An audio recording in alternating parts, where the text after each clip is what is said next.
ទិភាពខ្ពស់បំផុតគឺបញ្ឈប់សង្គ្រាមកម្ពុជាថៃឲ្យបានឆាប់បំផុតនិងការពារប្រជាពលរដ្ឋស៊ីវិល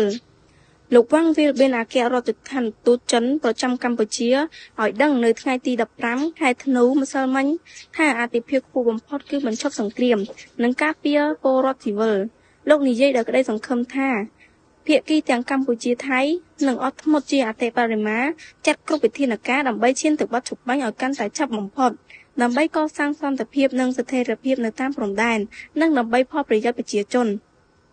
បើតាមឯករដ្ឋទូតនៅភ្នំពេញប្រទេសចិនគឺនឹងបន្តធ្វើអ្វីៗគ្រប់យ៉ាងតាមដែលអាចយើងធ្វើបាន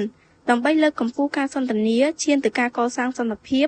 ហើយចិននឹងបន្តដើរតួនាទីស្ថាបនាតាមវិធីរបស់ខ្លួនក្នុងការនាំមកនូវបទឈប់បាញ់រវាងកម្ពុជាថៃដើម្បីកសាងសន្តិភាពការចេញសារអំពាវនាវរបស់លោកវ៉ាងវីលប៊ិនគឺធ្វើឡើងក្រោមអ្នកដឹកនាំពាក្យក្រសួងការបរទេសចិនបានចេញសេចក្តីថ្លែងការណ៍ជំរុញឲ្យថៃនិងកម្ពុជាបញ្ឈប់ការបាញ់គ្នាជាបន្ទាន់ដើម្បីជៀសវាងសង្គ្រាមរីករាលដាលកាន់តែធំដោយចិននឹងសន្យាថាចូលរួមសម្របសម្រួលនាំយកសន្តិភាពមកវិញ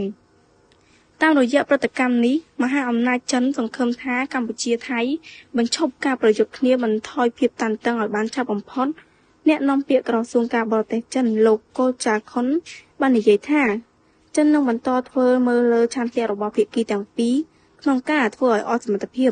ដើម្បីជំរុញការចរចាដើម្បីសន្តិភាពនិងទួនាទីតបនាតាមរបៀបរបស់យើងដើម្បីនាំមកនូវបទឈប់បាញ់ការស្ដាប់សន្តិភាពរវាងប្រទេសទាំងពីរ